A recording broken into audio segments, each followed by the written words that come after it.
নমস্কার, খাই খাই বাই চ্যানেলে সবাইকে স্বাগত জানাই। আজ রবিবারে স্পেশাল একটা আমি ব্রেকফাস্ট করব, মটন কিমা দিয়ে এক তড়কা উইথ তন্দুরি রুটি। তো আজকে আমি মটন কিমা দিয়ে এক তড়কা করে দেখাবো। তোমরা যদি কোনোদিন বলো আমি তন্দুরি রুটিরও রেসিপি আপলোড করে দেবো। তো প্রথমে আমি কড়াতে কিছুটা রিফাইন অয়েল গরম করে 4টে ডিম ফাটিয়ে এক ভুর্জি করে নিয়েছিলাম, ডিমের ভুর্জি মতো। তারপরে কড়াতে আরেকটু কিছুটা খানিক সর্ষের তেল দিয়ে আগের থেকে আমি কেটে রেখেছিলাম রসুন কুচি, আদা কুচি, পেঁয়াজ কুচি, লঙ্কা কুচি আর টমেটো কুচি। তো আমি প্রথমে এক এক করে রসুন কুচি দিয়ে দিলাম, তারপরে আমি আদা কুচিটা দিয়ে দেবো। এই সময় বন্ধুরা গ্যাসের ফ্লেম সবসময় লো রাখবেন, নাহলে রসুন আর আদাটা পুড়ে যেতে পারে। তারপরে লঙ্কা কুচি দিয়ে দিলাম। যারা ঝাল খুব একটা পছন্দ করো না তারা লঙ্কা কুচিটা নাও দিতে পারে। তারপরে বেশ ভালোভাবে নাড়িয়ে নেবো যাতে একটু ভালো গন্ধ বেরোয়। তারপরে আমি পেঁয়াজ কুচিটা দিয়ে দেবো। পেঁয়াজ কুচি দিয়ে একটু ভাজা ভাজা করবো, যতক্ষণ না পেঁয়াজটা একটু ট্রান্সপারেন্ট বা স্বচ্ছ হচ্ছে বা কাঁচ হচ্ছে ততক্ষণ আমি পেঁয়াজটা ভেজে নেব। দেখো মোটামুটি পেঁয়াজটা একটু স্বচ্ছ হয়ে এসছে। সেই সময় আমি অ্যাড করব টমেটো কুচিটা। টমেটো কুচি দিয়েও আমি একটু ভালো মতন নাড়াচাড়া করে নেবো যতক্ষণ না টমেটো একটুখানি সফট হয়। আমি কিন্তু বন্ধুরা এখনও নুন অ্যাড করিনি।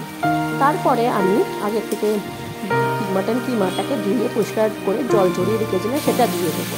আর একটু নাড়িয়ে চাড়িয়ে এটার মধ্যে হলুদ গুঁড়ো 1 টেবিল চামচের মতন, জিরে গুঁড়ো, কিছুটা কাশ্মীরি রেড চিলি পাউডারটা দিয়ে আর একটু ভালো মতন এইবার কষবো। কষে নিয়ে তারপরে অনেকক্ষণ কষানোর পরে মোটামুটি যাতে কষে একটুখানি টমেটোটাও সফট হয়, মাটন কিমাটাও মোটামুটি একটু সেদ্ধ হয়ে যায়। যদিও এটা কিমা করা আছে, সেদ্ধটা টাইম লাগবে না, তবুও তখন আমি এর মধ্যে অ্যাড করব কসুরি মেথি। কসুরি মেথিটা আমি এখনই অ্যাড করি না, তোমরা চাইলে লাস্টেও করতে পারো, বাট এখনই অ্যাড করাটা বেশি ভালো, কারণ কসুরি মেথিটা সব মশলার সাথে মিশে গিয়ে সুন্দর একটা ফ্লেভার দেবে। তারপরে এখন আমি 1 টেবিল চামচের মতন লবণ দিয়ে ভালো মতন কষাবো যতক্ষণ না মোটামুটি তেল ছেড়ে আসবে। প্রথমে লবণটা দিলে কি হয় বন্ধুরা, ফার্স্টেই জল বেরিয়ে আসে, তো মশলাটা কষতে টাইম লাগে। তারপরে আমি রাত্রিবেলায় ভিজিয়ে রেখেছিলাম সবুজ মুগ। আমার কাছে মিক্স তড়কা ডালটা ছিল না, তো তোমরা মিক্স তড়কা ডাল দিয়ে করবে, আরও ভালো লাগবে। সেটাই আমি 2-3টে সিটি দিয়ে সেদ্ধ করে রেখেছিলাম।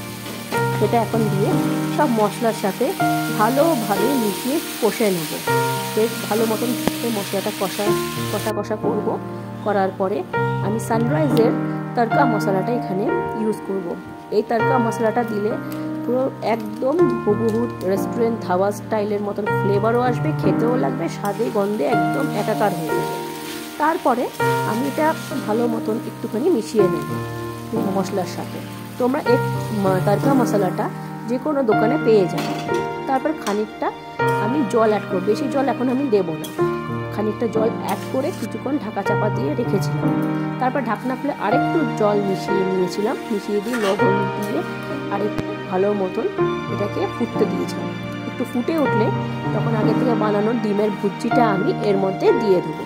দিয়ে খানিকক্ষণ আরেকটু কিছুক্ষণ নাড়িয়ে চাড়িয়ে আমি ঢাকা দিয়ে রাখবো, মোটামুটি যাতে আরেকটু ভালোভাবে মিশে যায়। এই দেখো ঢাকনা খুলে দিয়ে দেখলে মোটামুটি ফুটে উঠেছে ভালো মতন। তখন আমি এটাতে কিছুটা ধনেপাতা অ্যাড করব। ধনেপাতা দিলে বন্ধুরা তড়কা, বিশেষ করে তড়কা যে রান্না করা হয় সেটাতে ধনেপাতা দিলে মানে ওর টেস্টটা যেন আরও দ্বিগুণ হয়ে যায়। তো ধনেপাতা দিয়ে ভালো মতন মিশিয়ে নিয়ে আরেকটু বেশ মোটামুটি ভালো মতন একটু নাড়াচাড়া করে নেবো। করে নিয়ে কিছুক্ষণ পরে আমি এটা নামিয়ে ফেলবো। মোটামুটি হয়ে এসছে।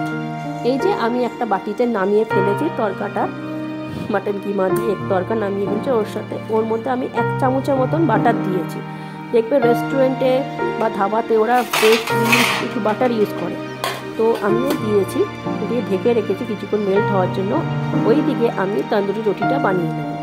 দেখো মোটামুটি বাটারও মেল্ট হয়েছে, আমার তন্দুরি রুটিও প্রায় শেষ করা। তো আমি একটা প্লেটে এবার সাজিয়ে নেব। আমি এটাতে 2 হাতা মতন মাটন কিমা দিয়ে এক তড়কাটা নিয়েছি। তার সাথে 2টো তন্দুরি রুটি নেব, একটা কাঁচা পেঁয়াজ, 2টো কাঁচা লঙ্কা দিয়ে এই যে রবিবারের স্পেশাল দিনে একটা ব্রেকফাস্টটা বন্ধুরা কি বলবো, জাস্ট জমে যাবে। তোমরা তোমরাও একবার ট্রাই করে দেখো কেমন হয়েছে, আমাকে জানিও।